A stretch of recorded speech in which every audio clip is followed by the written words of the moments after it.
ஓம் நம சிவாய வாழ்க. திரு அண்ணாமலையாரை போற்றி. ஓம் குரு வாழ்க. வணக்கம்.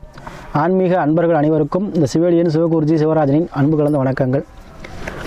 அதாவது நம்ம இன்றைக்கி பார்த்திங்கன்னா மாத பலன்கள் பார்த்துட்டு வரோம். தொடர்ச்சியாக நம்ம பார்த்துட்டு நம்ம சேனலில். அந்த வகையில் நம்ம இன்றைக்கி வந்து ஏப்ரல் மாத பலன்கள் பார்க்குறோம். ஏன்னா ஏன் சாமி மாத பலன் பார்க்கணும், நிறைய அன்பர்கள் வந்து மாதம் நம்ம என்ன பண்ணலாம், ஒரு தொழில் இருக்குது, இல்லை ஒரு உத்தியோகத்தில் இருக்குது சாமி, சில பிரச்சனை இருக்குது, இந்த மாதம் ஏன் நடக்குது, இல்லை இந்த தொழிலை எக்ஸ்டெண்ட் இன்றைக்கி பண்ணலாமா, அது மாதிரி விஷயங்கள் வந்து கேட்குறீங்க. அதுக்காக தான் நம்ம தொடர்ச்சியாக மாத பலன்கள் போடுறோம். சில அன்பர்கள் அதை பார்த்துட்டு நமக்கு நிறையா ஜாதகம் அனுப்புறீங்க, நமக்கு ஆலோசனை பெறுறீங்க. அது அனைத்து ஆன்மீக அன்பர்கள் அனைவருக்குமே வந்து நன்றி மலத்தை சொல்லிக்கிட்டு அதே போல் தொடர்ச்சியாக அவங்க ஆதரவு கொடுங்க. அதே போல் அதனால் நம்ம மாத பலன் தொடர்ச்சியாக போட்டு வரோம். அப்போ இன்றைக்கி இந்த ஏப்ரல் மாத பலன்கள் பார்க்க போகிறோம். ஒவ்வொரு ராசிக்குமே ஒரு சிறப்பான பலன் செய்ய தான் இருக்குது. ஏன்னா கிரக சேர்க்கையில் வந்து மாறி மாறி ஒரு மாதக்குழுன்னு சொல்லக்கூடியதான் இந்த சுக்கிரன், புதன், செவ்வாய், சூரியன், சரிங்களா? இந்த கிரகங்கள் பார்த்திங்கன்னா மாதம் மாறக்கூடிய கிரகங்கள். இதெல்லாம் வந்து ஒரு வருஷம் செய்யக்கூடிய கோள்கள் இருக்குது. ஒரு வருஷம், 1.5 வருஷம், 2.5 வருஷம். அதாவது சனி, குரு, சரிங்களா, ராகு, கேதுக்கள். அவங்களாம் ஒரு வருஷம் 1.5 வருஷம் செய்ய பலன். இவங்கெல்லாம் ஒரு மாதம் செஞ்சுட்டு போயிடுவாங்க. அதனால தான் நம்ம மாத பலனுக்கு இம்பார்ட்டன் கொடுக்குறோம். அந்த வகையில் நம்ம ஏப்ரல் மாதத்துக்கு வந்து கடக ராசிக்கு பார்க்க போகிறோம். ஏன்னா கடகராசி என்பவர்கள் நிறைய பேர் பயன்படுத்தி வச்சுருக்காங்க. அஷ்டமச்சனி கடுமையாக இருக்கும், நீங்கள் பாருங்கள் உங்களுக்கு ஒன்றுமே நடக்காது, இப்போ விட்டுட்டு வெளியே போயிடாதீங்க, எங்கேயும் போகாதீங்க, இப்படிலாம் சொல்லியிருப்பாங்க. எல்லாரும் பயப்பட வேண்டிய அவசியம் இல்லை. கடகராசி என்பவர்களே எல்லாரும் அவசியம். விதி ஜாதகத்தில் சனி எப்படி இருக்காருன்னு பார்த்துக்கங்க. சனி நல்லா நடந்துட்டாருன்னா உங்களுக்கு யோகம்.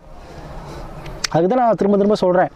நிறைய அன்பர்கள் வந்து வீடியோ போடுறாங்க, அஷ்டமச்சனியாக இருக்குது சாமி, இப்படி இருக்கணும் அப்படி இருக்கணும், அதை பண்ணாது இது பண்ணாதிய அப்படின்னு சொல்கிறாங்க. எல்லாருக்கும் இந்த வீடியோ மேலே சொல்கிறது என்னென்னா, அஷ்டமச்சனியாக இருந்தாலும் சரி, 7.5 சனியாக இருந்தாலும் சரி, இல்லை அர்த்தாஷ்டம சனியாக இருந்தாலும் சரி, கண்டக சனியாக இருந்தாலும் சரி, எந்த சனியாக இருந்தாலும் சரி, விதி ஜாதகத்தில் சனி நல்லா இருந்துட்டார் அப்படின்னா அது யோகமான பலனை செய்வார். அதனால் கடகராசி யாரும் பயப்பட வேண்டாம். அஷ்டமச்சனிங்கிறத யாரும் பயப்பட வேண்டாம், சரியா? அதே போல் இந்த மாதத்தில் பார்த்திங்கன்னா கோள்களுடைய சாரத்தை பார்த்துருவோம். கோள்கள் எங்கே இருக்காங்க கடகராசிக்கு பார்த்துருவோம். கடகராசி 8ல் பார்த்திங்கன்னா செவ்வாய் ப்ளஸ் சனி ஆட்சி பெற்றிருக்கிறார் கும்பத்தில். அதே மீனத்தில் 9ஆம் பாவத்தில் பார்த்திங்கன்னா சூரியன் சுக்கிரன் உச்சமாக இருக்கிறார், புதன் நீசமாக இருக்கிறார், ராகு சேர்க்கை இருக்குது. அதே போல் 10ல் குரு பகவான் ஆட்சி பெற்று 10ல் குரு இருக்கிறார் மேஷத்தில். பொதுவாக இந்த சேர்க்கை பார்த்திங்கன்னா 8ல் செவ்வாய் சனி சேர்க்கை, செவ்வாய் சனி சேர்க்கை, சனி ஆட்சி பெற்றிருக்கிறார், சரிங்களா? அப்போ உங்கள் விதி ஜாதகத்தில் ஃபஸ்ட்டு மெயினாக பார்த்துவாங்க.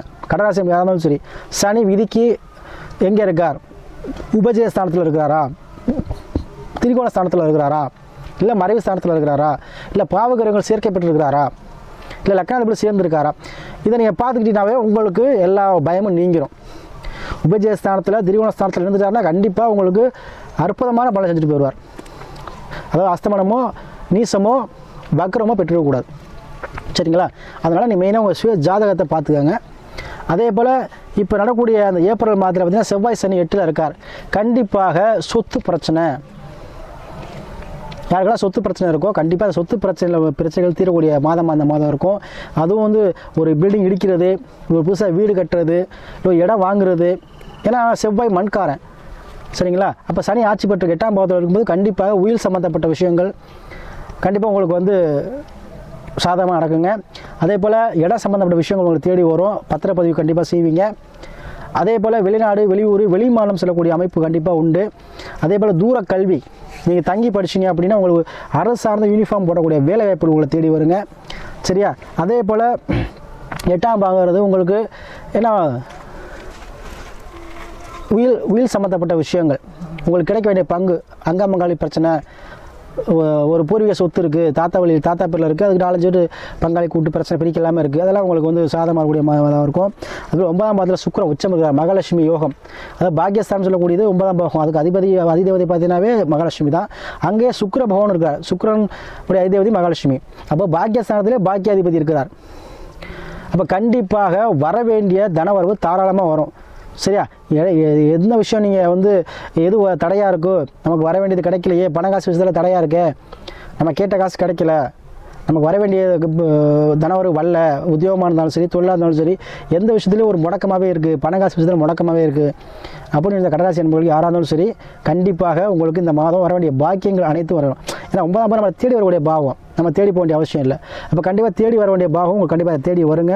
நம்ம பயன்படுத்திங்க. அந்த 10ல் குரு சரியா? 10ல் குரு இருக்கும்போது கண்டிப்பாக தொழில் ரீதியான பிரச்சனை தீரும். ஏன்னா 10ல் குருங்கிறது உங்களுக்கு 2, 6, 10 வருமானம் சார்ந்த விஷயத்தில் அதிக கவனம் செலுத்துவீர்கள்.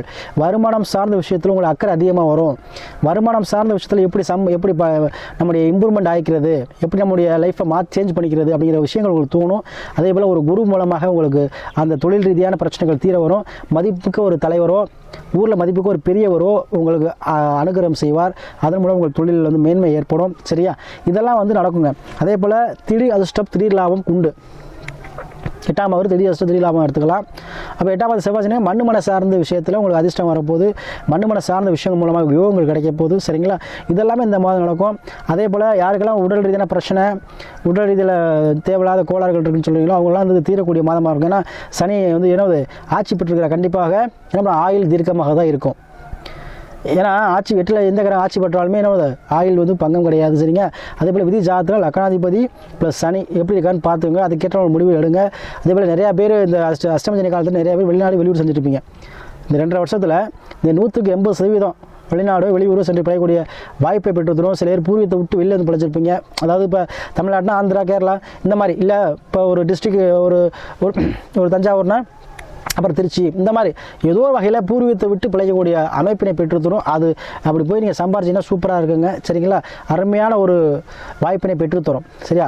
அதனால் அஷ்டம சனியாக இருந்தாலும் சரி, எந்த சனியாக இருந்தாலும் சரி, கண்டிப்பாக விதி ஜாதத்தில் கிரகங்கள் எப்படி இருக்குது அப்படின்னு பொறுத்து உங்களுக்கு யோகமாக கிடைக்கும். இதே யோக அமைப்பில் இருந்துட்டார் சனின்னா உங்களுக்கு எதிர்பாராத அதிர்ஷ்டம், எதிர்பாராத தனவரவு, எதிர்பாராத ஒரு யோகம் உங்களை வந்து எங்கேயே கொண்டு போயிருங்க. அதனால் வந்து அதெல்லாம் யோசிக்க வேண்டாம். அதனால் இந்த கடகராசி நண்பர்களுக்கு ஏப்ரல் மாதம் ஒரு அருமையான மாதமாக அமையும். அதே போல் தொடர்ச்சியாக ஆதரவளிக்கூடிய அனைத்து ஆன்மீக நண்பர்களுக்கும் நன்றியை சொல்லி ஏப்ரல் மாதம் உங்களுக்கு அருமையான ஒரு மாதமாக இருக்குங்க. பயன்படுத்திங்க.